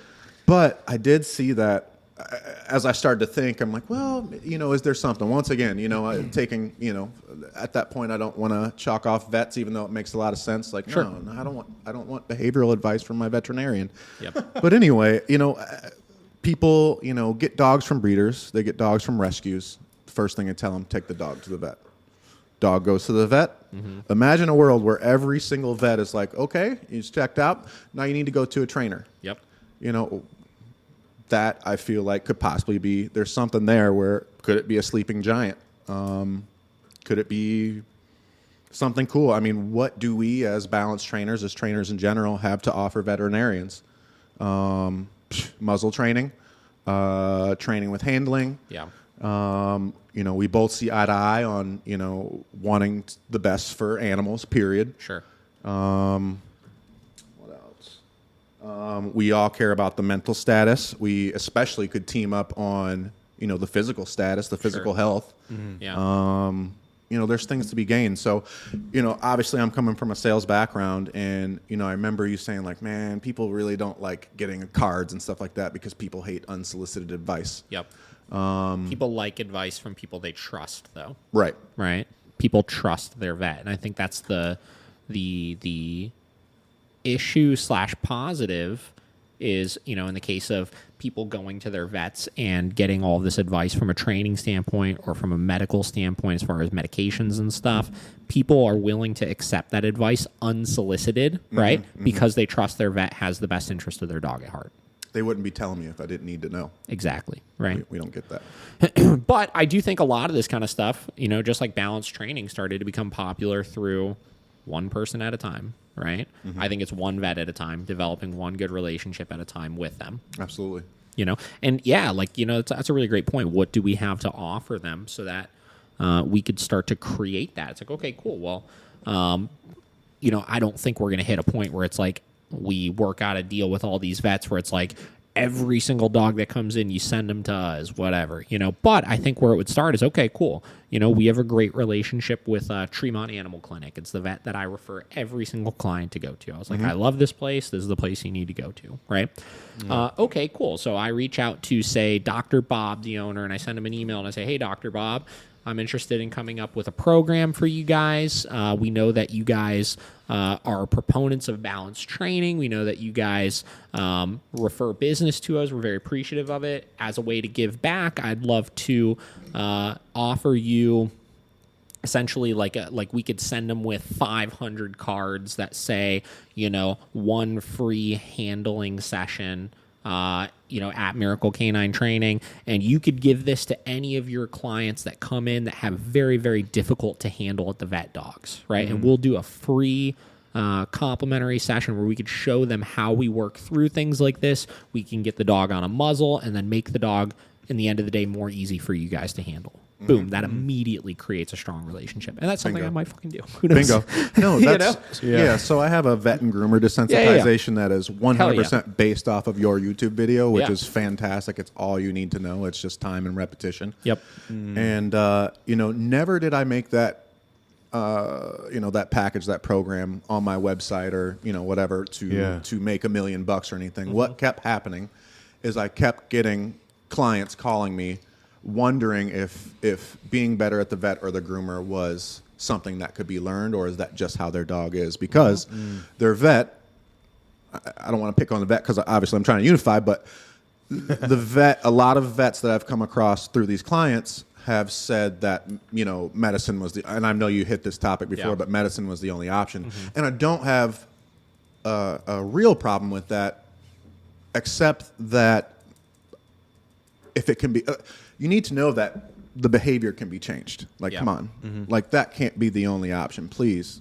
recommend either A or B, but B, training is going to be a lot better long-term for your dog. Do you really want to drug your dog every time it sees the vet? Isn't medication suppressing behavior? Ooh. Booyah. Yeah, I mean, I think the big thing is like your dog. So your dog's fine every other time except for when you go to the vet, and now you got to pop a trazodone. Like, but it's fine if it's positively reinforced for a treat. Yeah. Yeah. I mean, shouldn't that make you feel like, I don't know, I'd feel bad. Yeah. Literally, I would feel Well, this is a two-way street. I think a lot of times also what I've seen with my experience when I used to go to different vets aside from Tremont Animal Clinic is a lot of the vet techs and the veterinarians have no idea how to handle these dogs, right? Like that one girl that called in was totally frustrated. I felt for her, man. I've been where she's at in multiple situations in life. Yeah. If she's listening, what's up? I felt for her in my stomach. Like, oh my God. Well, you know, they do all of these things. Like I remember they all want to make friends with your dog first. And if they're scared and hiding under the chair, the first thing that they try to do is get on their level and coax them out and just create more stress and more fear and stuff. So it's like, okay, cool. So the first step of the equation, actually Larry Crone, the guy that I'm very critical of most times, he made a video a couple years ago of just like advice for vets and groomers. And basically he was just like, just take the fucking leash and examine the dog, right? Like eliminate all of the fluff, right? Okay, yeah, but can you just do it? And if most vets would do that, the problem would typically speaking go away, right? From there, you have the decent amount of dogs that are just like really bad, and even at that point will give you a hard time about stuff, which that's where the handling stuff comes into play. But anytime going back to productive suppression versus unproductive suppression, anytime we look at stopping behaviors or doing behavioral modification, we have to look at both sides of the equation, right? The training of the dog part and then the training of the human part, right? And if we're not adjusting what we're doing to help the dog more in some of these situations, we can't expect the dog to completely alter their behavior, Yeah. I usually break those kinds of cases down, those 1-2 offs real quick just to help people in those moments. I break it down into two parts. One, what are we going to do proactively? Two, what are we going to do reactively? So obviously the reactive is the hands-on training. The proactive is what's causing this, and we can figure this out. So let's stop that from the root and then go on, right? Yeah. I agree. You guys do battery? Yep, battery break. All right, we're back. Battery is charged. Oh, yeah. And we're ready to go. Ready to rock. I feel like every time we pause the camera, we have like some sort of interesting conversation that we don't record. I know. We just need to keep it recording, I think. Whatever. Right? Yeah, but Make the some problem cuts. is it's the batteries that we're changing, so we can't. I Whatever. guess. That one was still good. Yeah, it was. How long does it take you to put a battery in there? I don't know. Not that long. But Damn, Dobe. Shit. All right, what else we got? So, quick one. When and why to use the slip lead and not use the prong collar? Personally, there's never really a dog that I use a slip over, like instead of a prong collar with, right? My progression is always prong collar first, slip second. And the only reason why I like the slip, you could use whatever kind of collar you want. The only reason why I like the slip lead is because, one, my dogs don't wear regular flat collars in the house. So once I take that slip lead off, since it's a leash and a collar in one, they don't have anything else on their neck. And two, it's safer and more secure. Yeah. They can't. The way they're designed, if they pull against it, it snugs up, so it can't slip over their head. Where most flat collars can, or most flat collars that have the little buckle on it, I've seen those things break a million times. And then three, you could use a martingale or something that doesn't slip over the head, but then you got three different things on the dog's neck. You know? I was just wondering because I kind of started to use it a little bit more. Prong is the center of my life, right? Yeah. It's just better. I mean, it's just gentle. But I've started to use it with just puppies and like behavior mod visits where the dog is pretty old. Sure. Yeah. I mean, young dogs, like the first couple sessions, if I'm just doing food training, I obviously don't put a prong on. I'll typically use a slip or something because the slip is going to at least have the pressure and release to it, where a flat collar doesn't really, so you could still get away with teaching some basic leash pressure with it. Yeah. And then the reason why I don't stay on the prong collar is because a lot of people use it as a crutch. There's some training companies out there that'll send the dog home and they'll be like, here, you put the prong collar on, and they kind of advertise it typically as like the backup. Like if your dog lunges or pulls, it's going to give you a little more control, which I agree with. But if that prong collar is on, it's so natural for us to just joystick the dog around. Yeah. People rely on that, and a lot of people like the prong collar better than the e-collar just because they're used to using they're used to using a leash. They're not used to hitting a button, obviously. So because of that, they're like, oh, I like the prong better. I'm just going to use the prong. And then everything kind of deteriorates because it's not a long-term tool. Do you feel that overuse of the prong collar as far as just a tense leash, do you think that would desensitize a dog to the prong? Yeah. Because and that's one of the biggest reasons why you would, at some point, after 6 months max, crazy max, you would take it off, right? But also, I mean, like you look at, like, again, the prong collar isn't doing the training, it's how you're using it. So yeah, if the owner is having constant tension on the prong collar all the time, of course the dog's going to get desensitized to it because you're not using any sort of learning theory at that point. They don't right? cure anxiety. Well, not only that, but like, I mean, like, again, when you're using a prong collar, you're using negative reinforcement. So if there's constant tension on the leash all the time, the dog is never getting that negative reinforcement of the removal of pressure. Right. Where we've seen dogs that, on the flip side, have been on a prong their entire life, 3 years, whatever it may be. They come in and they're pulling all over the place on it and stuff. And once we actually start teaching the release and what turns off the pressure, the dog cares about the tool. And they're like, oh, that's all I needed to do. And they start responding with less and less pressure then, right? So you kind of recondition them to it. We're all calloused up to it because they were like, nothing I do turns this thing off. And fighting into it actually still works. And then you start teaching them, no, doing this turns the pressure off. And they're like, oh, okay, cool, that works. Yeah. The problem is it's just a very difficult tool to be dynamic with. Most owners are not going to be soft enough and firm enough where they need to in order for it to be really effective. Yeah, I mean, because communication on leash work in itself is its own respectable technique, right? Big time. Yeah, and it's very difficult, I would say. Leash work in general is something that most people are very sloppy with. They don't have the touch for it. Yeah. That's one of the first things, actually, in one of our lessons, our shadow lessons that you taught me. It was like, okay, now going over the leash. See how much lighter, now that he's learning it, see how much lighter you can go upward on the pressure. Yeah. It's like, oh, yeah. Okay. Yeah, and you always have to be dynamic like that because you could have perfect timing with it, but if you're always at a level 10 with it, you have no room to go up then at that point, right? So you kind of callous the dog up to that. It's always going to be this big pressure all the time. Yeah. And then when they start getting more distracted, you've lost your leverage, That's a great point. I didn't think of that. What were you going to say? When I worked at the pet store, a couple months ago. Congratulations on that, by the way. Thank you. Yeah, I appreciate that right a on, lot, dude. I really like Pet Supplies Plus, so that was a good one to. And I have one in Brecksville. I was like, when I heard you say that on the show. Pet people. My bad. Yeah, we had one in Brecksville. I was like, oh shit! I wonder if Dope works at mine, man. I'm going in there. No, I was in the Fair Lawn location. But, gotcha. Okay. No, there was plenty of times because they sell prongs there. I'm just like, these people all the time. You get it. And there was this one instance that I want to talk about is because my manager thinks that he knew everything about dogs because he's a manager at a pet store, And he had a dog once. Yeah, he had a Once upon a time. Once upon a time. Nothing more to it. This lady came in with those big curly dogs, not a doodle, but they're like some kind of like hairy shepherd dog. I'm trying to think what it. Big curly dog. Irish something. Was it a wolfhound? Wolfhound. Okay. No, not. Yeah. Not really a big curly dog. Well, hairy. Right. Yeah. Anyway. Unshaved. Yeah. There's a lot of innuendos coming over here. What just happened? But anyway, so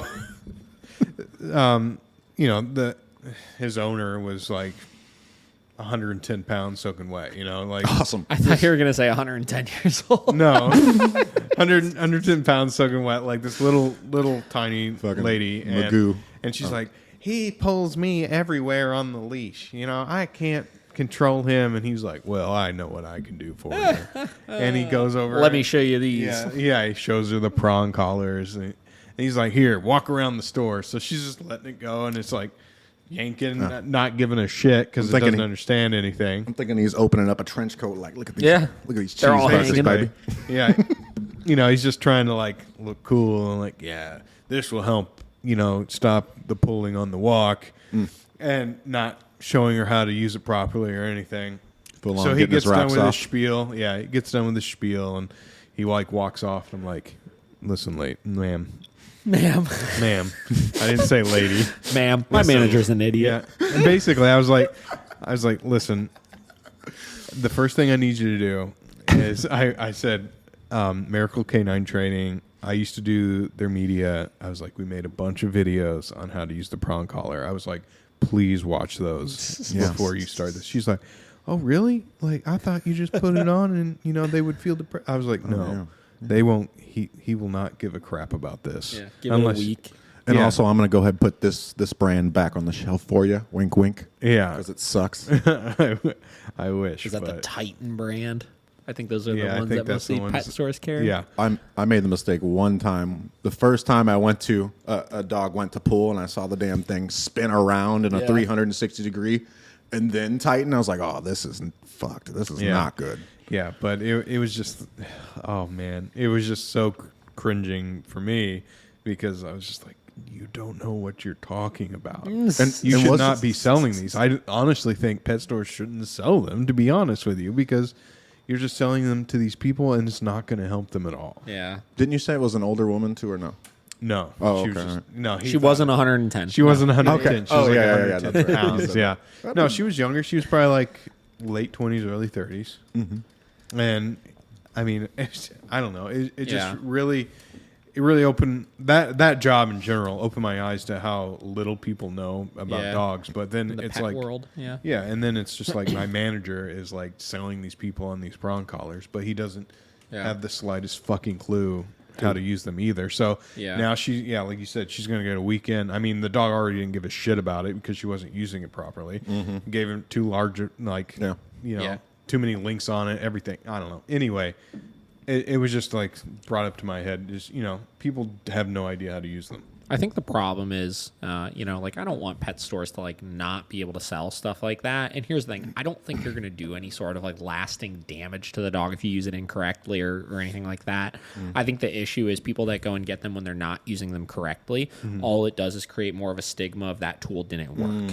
Oh, I tried the prong collar and it didn't work. Been there, did that. Yeah, and then it's like you kind of push it to the side. It's like, well, that doesn't work, so I better try something else. Yeah. And then you get these people that come in that have tried every tool in the book. They got the Halties, they got the prong collars, they got the martingales, they got the slips, they got the harnesses. It's like, they've tried every tool under the sun, and they still don't understand that the tool itself doesn't do the training. The training does the training, and the tool facilitates that. Yeah. Yeah, that's funny. Yeah, I had a piece on the leash. Remember that one? Yep. It's 2 sessions leash training, and went for the first one yesterday. And lo and behold, this person had a Herm Sprenger. I was like, nice. Yeah. And I'm kind of watching. I'm just like, all right, well, let's go walk and see what we're dealing with. Let me just see what it looks like real quick.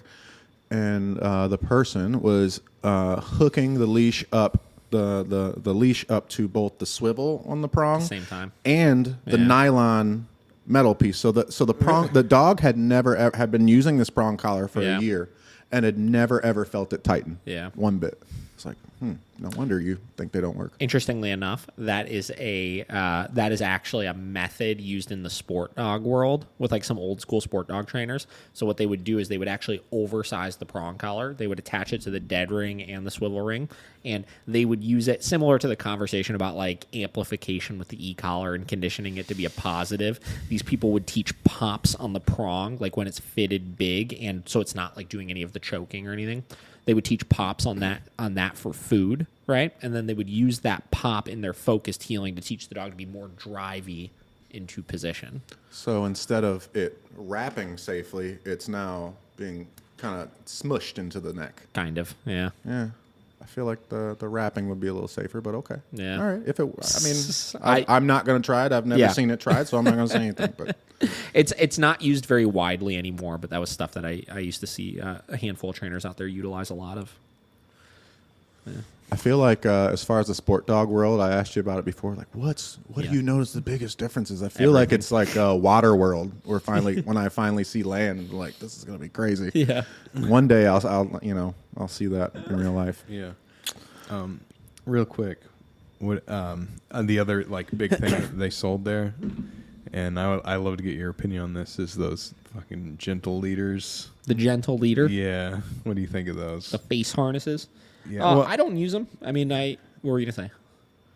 Nothing. Oh, okay, I don't like them. and then what's the harnesses? The with front like the clip front, harness. The front clip harness. Well, the front clip harness is just a bad idea in general, right? Like it doesn't make sense, right? Because again, harnesses are on the strongest part of the body. Yep. They're designed to be comfortable to pull into. So now you're going to say I have something that's comfortable to pull into that kind of turns the dog. It's like it just doesn't make sense. Right? I know. Depending on the dog, it might be fun for it. Yeah, the logic behind it is just it just does not make sense, right? Yeah. The face halty, I actually don't have a problem with. I just think it's just not something that I use, and I think it's a tool that is reliant on the physical of moving that dog like essentially forever with it. I don't think that the dog is actually learning where to walk. I think they're just learning what to do when they feel that pressure, right? Mm-hmm. Yeah. Because they're not using it from the context of you can't use it to precisely shape where a dog goes or anything. You could just use it to deter pulling, right? And again, the idea is that it works similar to how you move a horse, right? If you can control where their head is moving, you can control where the body is going. And I think there's some truth to that, and there's some trainers out there that swear by them and that get relatively good results with things, you know?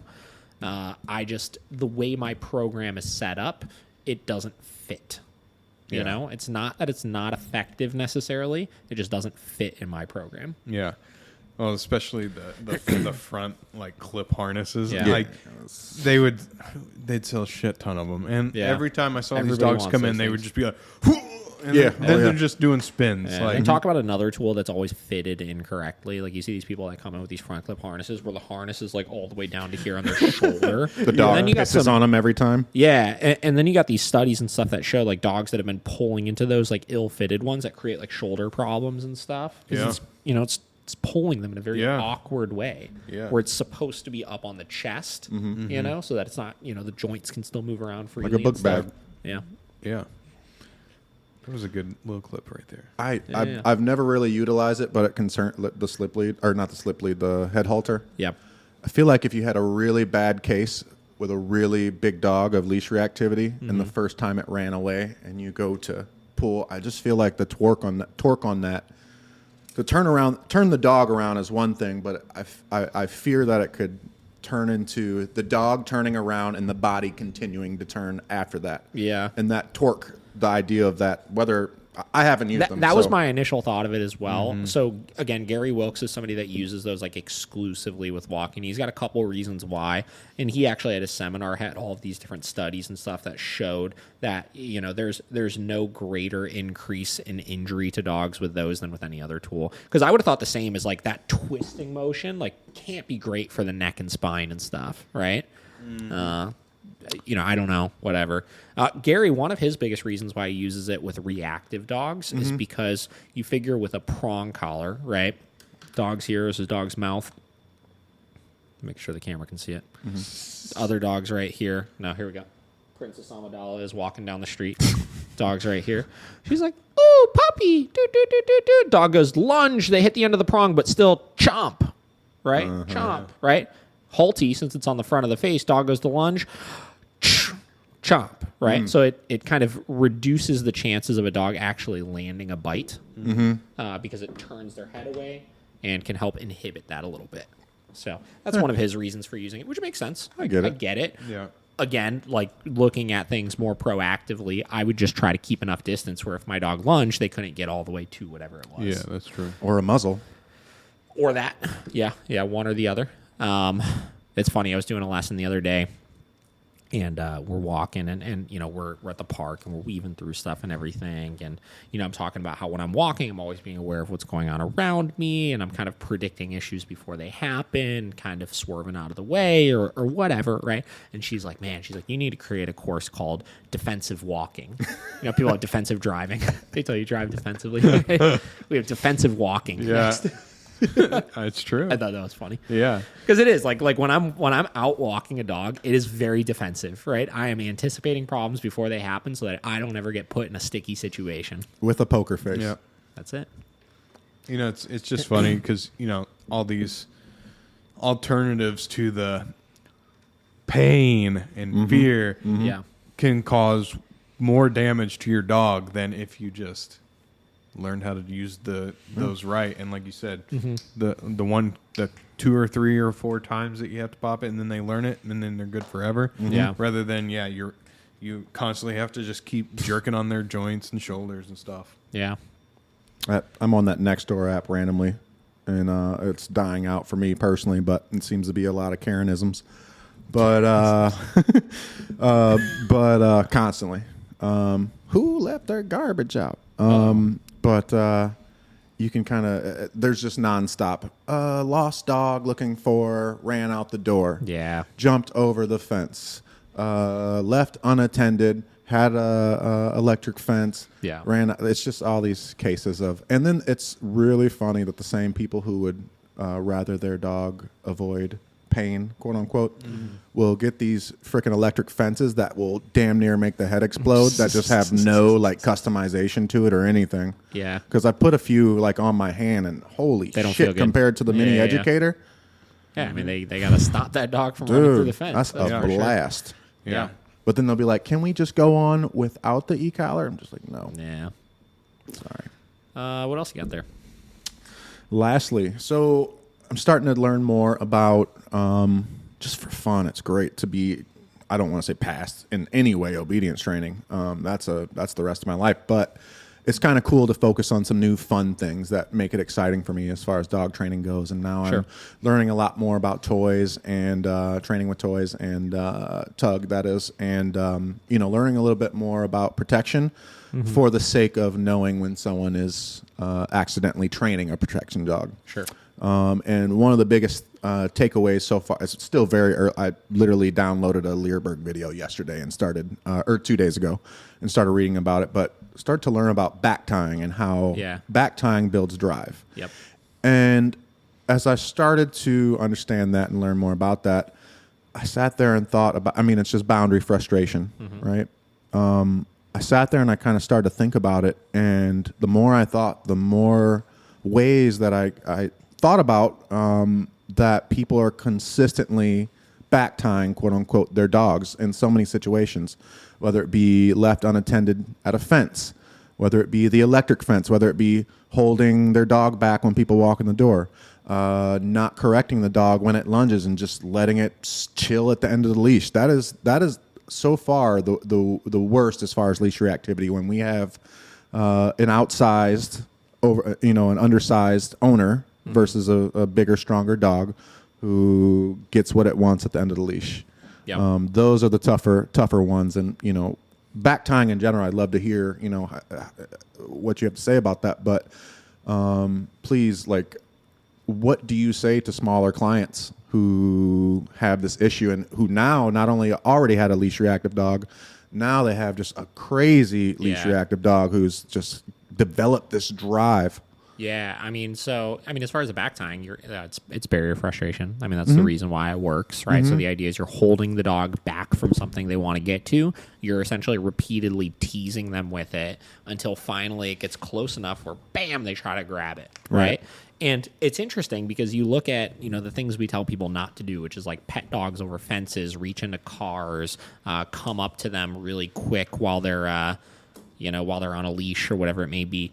And the reason why we say all of those things is not because we're dog Nazis, like everybody may think that we are, but it's because we've seen in situations how we create situations that cause dogs to bite in. And 90% of the time of that these dogs are biting people or biting dogs, it's not because they're aggressive, right? They're not inherently aggressive dogs. They're amped up, they're frustrated, and then they're presented with something that they choose to grab onto with their mouth because they don't have hands, right? Their mouth is their hands, and that turns into a bite, right? Mm-hmm.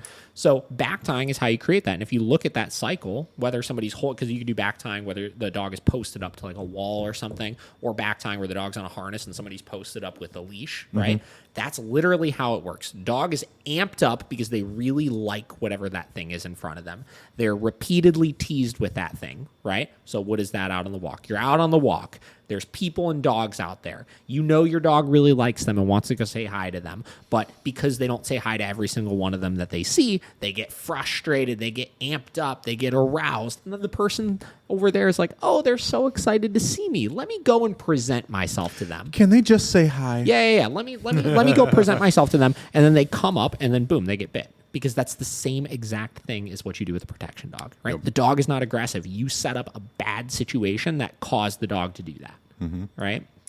So, yeah, I mean, as far as training protection dogs, if that's what you're doing, that's how you do it, right? But if you're out on the street, that's why on-leash greetings and all of these other types of things are so bad. Is because that's how that stuff happens. The dog doesn't need to be super fearful or super scared of people. The dog just needs to be really, really aroused and really amped up to see them, and then having been quote unquote teased by them intentionally or not, and then having that person run up to them, right? Or present themselves to them while the dog is in a restrained, frustrated position, right?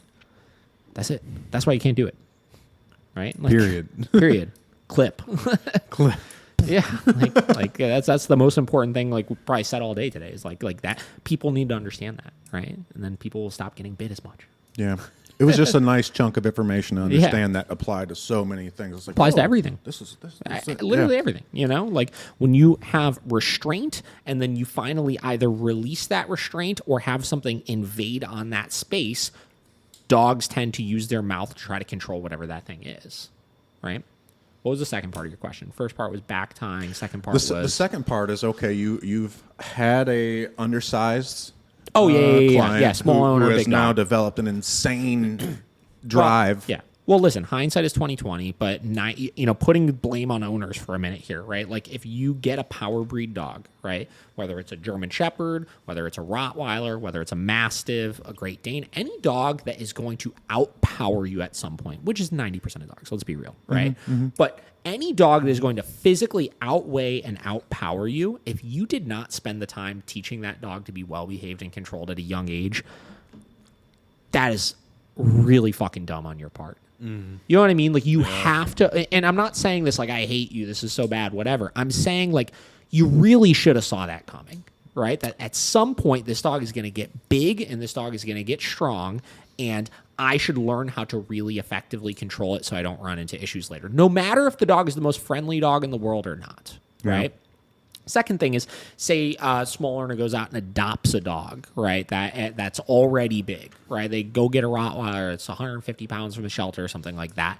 You have to immediately start that training. And here's the thing, right? There may be a case where, you need to do a board and train or something like that because you physically are not capable of working through those problems, right? Same deal with elderly people. We work with elderly people that physically cannot control these dogs and cannot do what it's going to take to keep the dog under control as they're working through that training process. So you need somebody to help you with that process maybe, right? God bless them. There's not really much of a magic solution to it other than that. Yeah, and you said it, hindsight is 20/20 and you got a power breed, you didn't realize what that meant. Yeah. You're smaller. What at this point it's time to take on the mindset of yes, I can at this point because I have to. I'm not going to let this dog down with a meek mindset. Yeah. This dog is literally a dominant bitch, and I'm going to match that dominance because I have to because I care. So 100%. Yeah. And then, God, what was I going to say with that? Now that being said, as far as the strength side of things, going back to the protection world for a minute, there were women that were involved in protection sports that are very small people, right? Oh, yeah. And they got these big, strong Malinois, German Shepherd, whatever, right? And listen, I watched a lot of these girls handle these dogs. You know what I mean? When they're doing back-tied work, they got the dog on a harness, they're holding the dog back. You start learning into how to leverage your body and stuff like that. Sure. I never did, jujitsu or anything like that, but it's all the same, right? Jujitsu, the idea is that you could take somebody that's small, and if you give them enough technique, they can control somebody much bigger than them, right? So there's techniques behind that you could also learn as far as how to leverage your body in a way where you're not going to get yanked over, you're not going to get dragged down the street, et cetera, right? One of the, and again, I'm not an expert on any of that kind of stuff, but I know from doing it with dogs, like back tying dogs and stuff like that, it all comes down to positioning everything on the center of your body, right? And utilizing that weight and that kind of center of gravity in order to maintain control of the situation. Right. Planting your feet, bending your knees. Yep, 100%. Right? So there are things you could learn from that standpoint that will make it way easier for you. But the best thing you could do if you're already in a situation where you have a really, really big, strong dog and you need to get it under control because you can't even take the dog outside to start training them because they've learned that they could overpower you so many times, is find some sort of trainer that can help you get past that initial hurdle, you know what I mean? And at least get it to a place where it's manageable, right? Where you can take the dog out and you're not scared that they're going to completely drag you down and stuff like that. And when things happen, there's consistent, reaction. 100%. From the owner. Yeah. Got to get that mindset. That's it. That's good. You got more questions there? Negative. Hell yeah. You're wonderful. I love it. You're wonderful. I feel fed. Yeah, I feel like this was a good random one here. Yeah. We got some good dog training questions in. We got some life conversations. Yeah, talk about some restaurants. I love that I'm starting to get to know through this podcast local dog trainers because, like I said, when I see you guys, Miracle staff and whatnot, and I'm by myself out there, so it's nice to have coworkers. I'm not second guessing myself as much as I used to, so but it's nice to hear everyone else's journey and stuff like that, and I hope I get to have a beer at some point with Tom and Kay and Michelle, and they sound cool, and we've all kind of in some way connected. We'll have a dog trainer get together sometime soon. Super spreader, baby. Super spreader. let's get us all together. Let's talk dogs, or not at all. Yeah, or let's not talk at all. That's a good point. Let's talk about IPAs. I think I want to just one quick thing I'd like to talk about. Josh, you could bring as many things in. Bring it, dude. No, just you were talking about how you download this Lieberg thing, and I mean, just how important in general would you say just continuing education in the field is? I think that's just something that's very important that we should just discuss real quick, especially with someone being in it for a while and still probably learning things every day, and then someone like you that really is just delving into it. How important is that continued education? I can't put a price on it. But I've been in a situation where I've actually absolutely hated what I did and could care less about maintaining, more education on how to, for example, flip the burgers better. I think the first step is to do something that you love and that you're passionate about it and that gets you out of bed in the morning. That you want to keep learning more about. Yeah. You know what the interesting thing is about that, though, is as you learn more things and as you're presented with new information, especially early on, it also makes you just second guess everything you're doing even more. It's like you learn another thing and you're like, oh, Jesus, I didn't know that. Especially Does that mean everything else that I was doing was wrong? You know? Right. Especially every single day you learn something new, and yesterday you fucked it up, right? Yeah. Sucks. Yeah. You get in the habit of am I fucking this up? Yeah. It literally makes it every time. I remember every time I would learn something new, I would kind of cross-reference it with everything I was currently doing and look for where it contradicted anywhere, and be like, this is something we need to address, right? Here's the X. We got to go in there and fix it. Yeah. I mean, especially photography, man. I started really delving into this one girl's YouTube channel. I mean, she's a published food art photographer and stuff. You stuff. Give a shout out? Yeah, it's The Bite Shot. The Bite Shot. Yeah, on Instagram. You should follow her. The Bite Shot? B-I-T-E? B-I-T-E shot, yeah. Yeah, but she's just the other day, it was just just making things more moody, short, using your shadows. And I was just watching. I'm 9 minutes into this 12-minute video, and I was just already I've been doing this it's just subtle changes, And I'm sure it's the same thing in the the dog training world. It's especially it's just some subtle difference that you could be doing with your leash pressure or whatever. It's just like can make a world of difference, But if you're wondering if you're doing the right thing, if that kind of stuff is like crack to you, you're doing the right thing. Yeah. That's a good statement right there. Yeah, I love what I'm doing, but Yeah. man, I see like all types of. I saw someone like, here's an Instagram video trick, and someone took a toilet paper roll and put it around their phone to like make this effect. So Yeah, I know what you're yeah, talking yeah. about. It's endless. Yeah. And there's just tricks, and it's just always good to. I think when you if you ever get to a point where you think you're good, Yep, you already like You've lost. Yeah, you've lost. that's Yeah. gratification, You and want to always be looking to improve. Yep, Yeah. that's gratification. And like you were saying, if you're always looking to improve, then you're doing the right thing. Yeah. Mm-hmm. You know? Yeah. That's it. I think that like even if you do something like small every day or every week, whatever works for you, but as long as you're like moving in that direction of bettering yourself somehow, Yeah, I mean, people who don't have a continuing education mindset get left behind in their industry at some point. Yeah. It's inevitable. And I think we've talked about that a couple of times. There's like people who have been doing dog training for 30 years, and they've never changed their ways. And now that they're like getting left in the dust, especially in the day and age of information. Yeah. So We're not eating it. We didn't talk about any ponderosas, did we? Right? They Ponderosa Steakhouse. yeah, They didn't. R.I.P. They didn't keep going. It's true. Yeah. They did not. Well, hell yeah. That was good. Yeah, It's a nice easy one today. yeah, I like it. fun. Smooth. It's You fun. know? You make it flow, man. Yeah, It baby. flowed. You got Got that. some flow. I I spit love hot having fire. guests on, and especially you, because you have so many questions all the time, which is great. Because I Yeah. don't have to think. I just sit here and what's the question? All right, cool. We'll talk Yeah. about that a little bit. Those are my favorite ones. Yeah, The ones where like we sit down, I'm like, fuck, like I need to really make sure that we got shit to talk about today. Those are the hard ones. yeah. These are perfect for me though because they like 2 hours to 4 hours is like my I can Yeah. hyper focus, but those little It's good. tidbits, 30 Hour minutes. 45, Yeah. you know? I can do that, but Yeah. Well, I if don't know. It's just if you how get I any am. more questions, you're not allowed to ask him until you come back on the podcast. That's how it's going to be from now. Fair on. enough. That's kind of what happened anyway. So It's true. Good. Oh, man. Yeah. Cool. Yeah. Thanks All for right. coming on, man. much Doobie. love, everybody. Wrap it up. All right. You can find me at Josh Dobay Productions on Instagram or joshdobayproductions.com. And hopefully on Google soon because now he Google taught me some Business. things. Yeah, Google Business. Google Biz. Google my biz.